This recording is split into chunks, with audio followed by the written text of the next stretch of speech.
Oh good, it's not another crib. But more on that later. Okay, so this project is a changing table that will be converted into a dresser.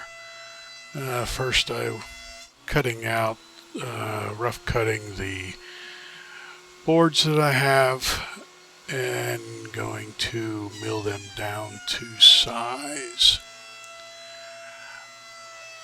The final width should be about 3/4 of an inch for these.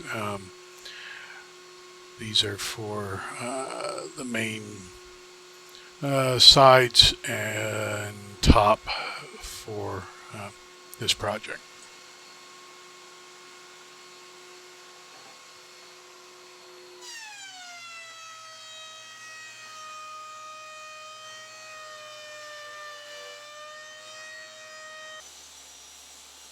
Once I'm satisfied with that, I'm just squaring off the edges on the table saw. Not really concerned with any width or final dimensions whatsoever at this point. This is all just rough milling and cutting here.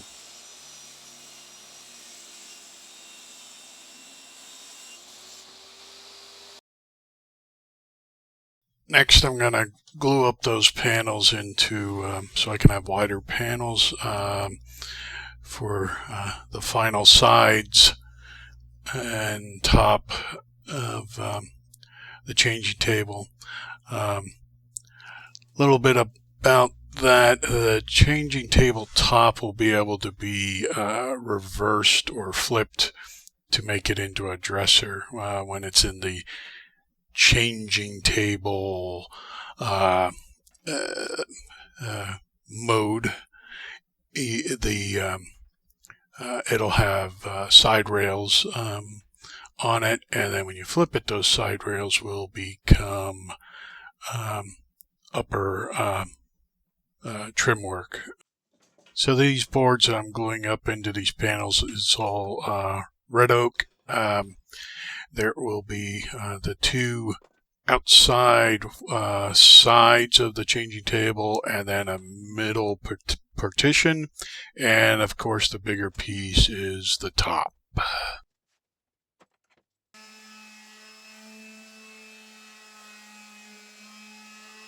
And of course everybody's favorite job, sanding.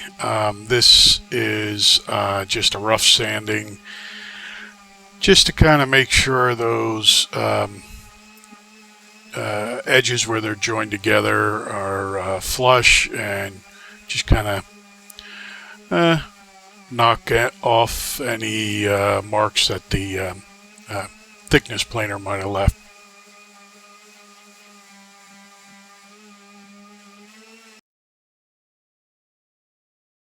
Time to put the beginning pieces of the carcass of the changing table, putting the outside sides on to the bottom here.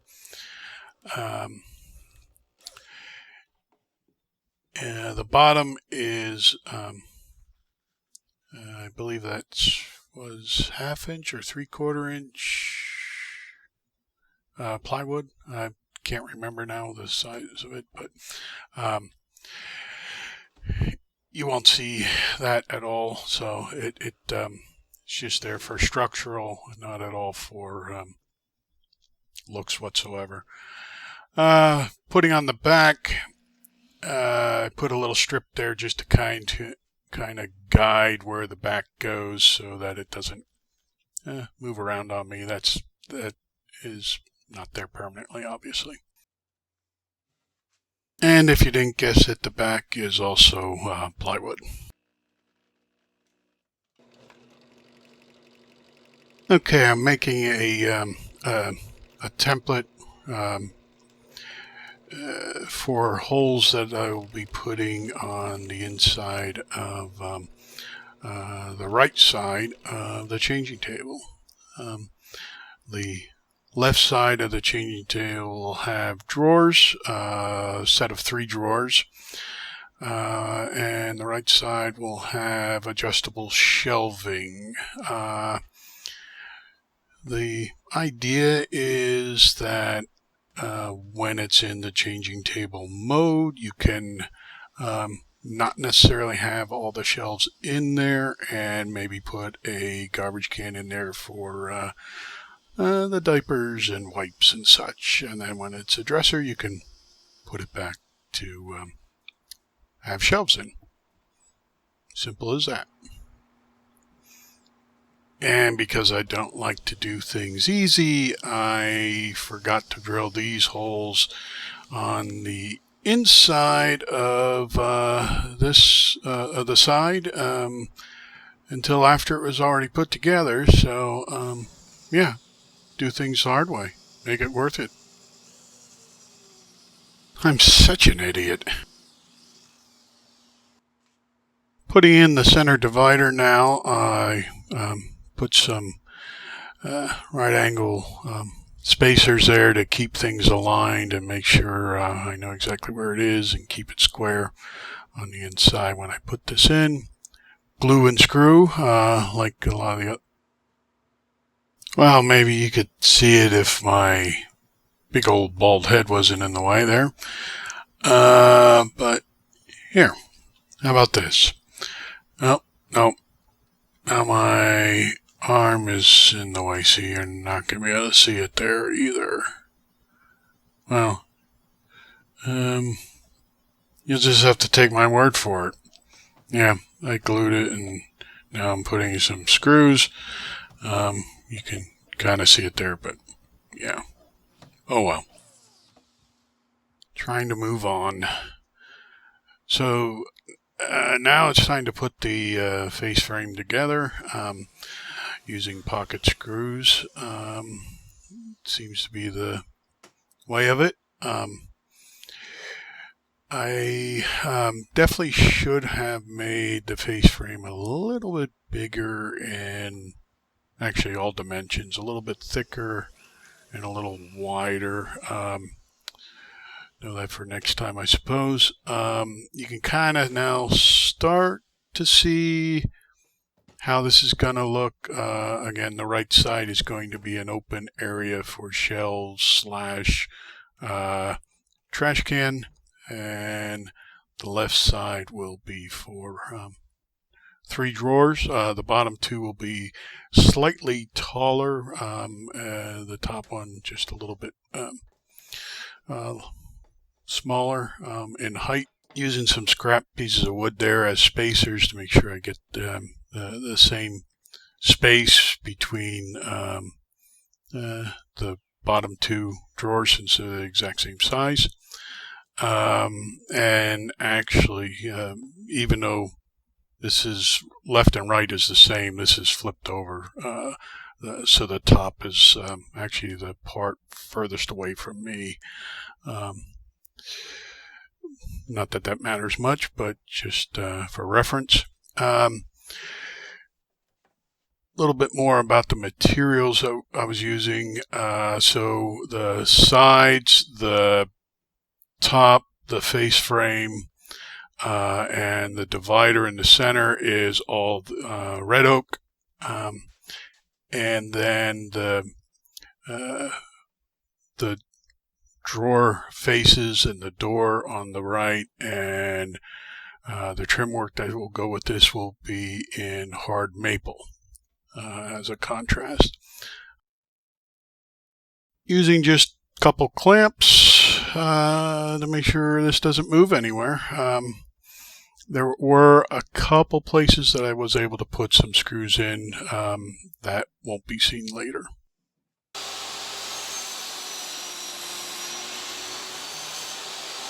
Time to start working on the drawers.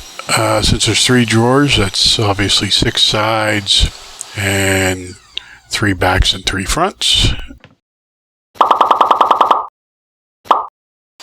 Plus, obviously, we need bottoms for those drawers as well. The drawers themselves are just going to be made out of plywood, but the drawer faces will be the hard maple. So the plywood I'm using, I just got at at the big box stores, but a shout out to the hardwood, which I purchased from MSW Hardwood Lumber in Sellersville. Switched the table saw over to my dado stack to cut in some grooves on the sides and front of the drawers so that the bottom can fit into there. Okay, time to start putting the drawers together. Lay out all the pieces in front of me so I don't get them confused, which is easy to do. I put some corner pieces on to help keep everything square and held together while I glue and screw. Nothing too difficult, just sort of repeat what you've done before and work through them. While I'm going through that, a little background on my design process. So just like with the crib, I started with a set measurement. In this case, with the crib, it was the crib mattress size, and with this, is the changing table size, and just kind of built the changing table around that changing table pad, which happened to have been 32 by 16, so made this slightly larger to accommodate for that.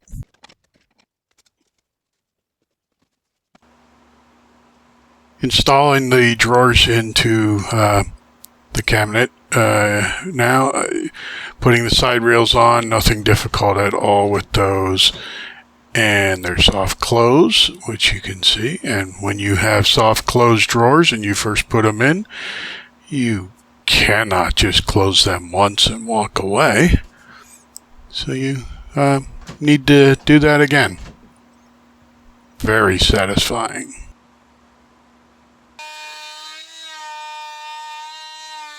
Working on the drawer faces now, routing in a design around the edges.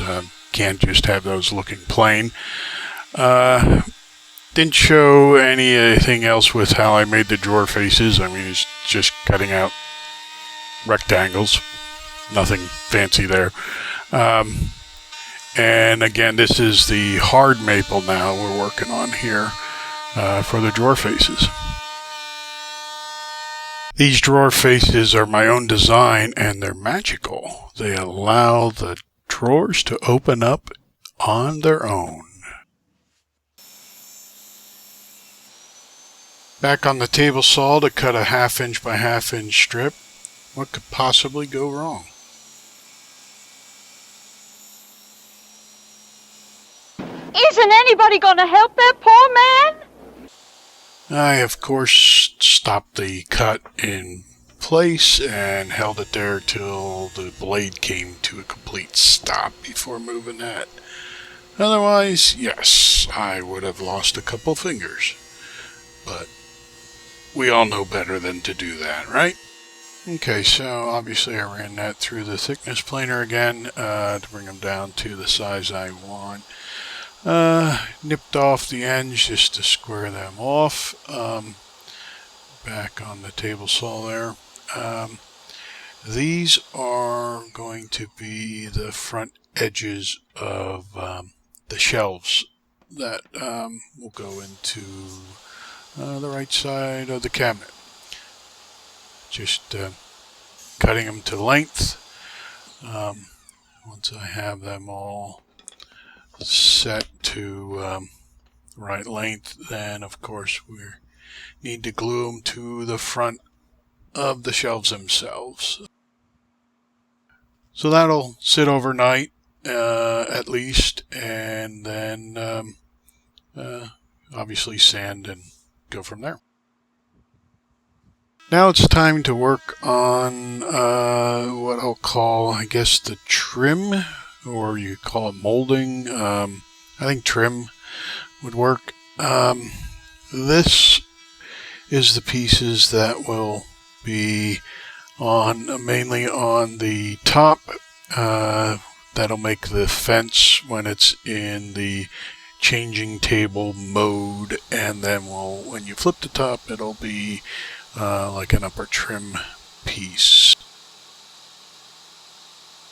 So I cut the pieces long so I could route them without worrying about tear out on the ends, but then obviously cut them down to the length I need here. Over to the drill press to use a Forstner bit to put some holes in the trim, which will then get the screws in there, but then these holes will obviously be filled with a dowel, and you shouldn't see them too much then. Doing the same technique here now with the top itself, because this will be attached to those trim pieces, which you can see there. So first, Forstner bit, make a hole, and then pilot hole, countersunk, and the rest of it. And this will be attached later. Over to the lathe with some red oak blocks. I kept the blocks squared before cutting into them, as opposed to rounding them off, simply because it's easier to run a tape measure on a square piece than it is a round piece. And now that I have my guide marks cut in with the parting tool, I can start to shape the profile. These are going to be the knobs on the drawers and door. And unlike the crib project, this is my only time that I will be spending at the lathe. I do enjoy lathe work quite a lot, but with the crib, it was days upon days of spindle turning to make all the spindles for that crib. I enjoyed it, but it was quite monotonous at the end. But here, with this project, it's only 4 little knobs that we're making. Once we're done creating the shape, we just need to cut through until we can get it down to the end and pull it apart and sand the rest of it off. Getting close to the end of the project, time to start putting finish on. I like to, when I'm putting on finish with the brush especially, I like to first go across the grain. I feel it gets inside the grooves of the grain and hits both walls of those grooves a lot better, so the penetration of the finish is a lot more thorough. But then once I'm done doing that, then I go with the grain to kind of smooth it all out. Using tried and true linseed oil with a bit of color in it. It is very easy to use. You just need to put it on.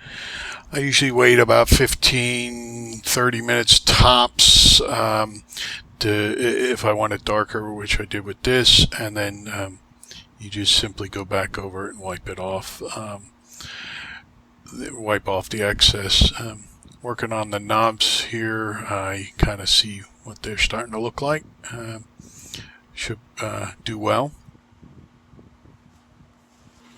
And then once it's sit for a bit, you just wipe off the excess, and then really just let that sit for another day. I usually give it a good wiping down at least once a day for the next couple of days. That way it won't become gummy at all, and it brings out a better shine on it too. It's time now to start the final assembly of our project. We will start with putting the rails onto the top. Some glue around the edge there, and then just a couple clamps. Hold it in place until we get the few screws into those holes we drilled earlier. Next we'll work on the molding trim kick plate. I don't know what you want to call it, but this is on the two sides at the bottom. So right now this is the cabinet is laying on its back for a little bit of ease on doing this. Put some glue in there, make sure it's all aligned, clamp it in place for a little bit until again we'll put some screws in from the back side, hold that in place there. The legs that you can see there just a little bit right above where I'm screwing, there is a hole in that will have leveling feet attached to it.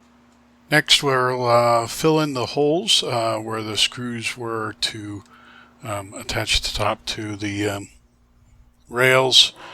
Could have cut these with a pull saw, but I didn't want to damage the finish, and I didn't want to finish after this point because of the two-tone colors would have not went well. And that's that.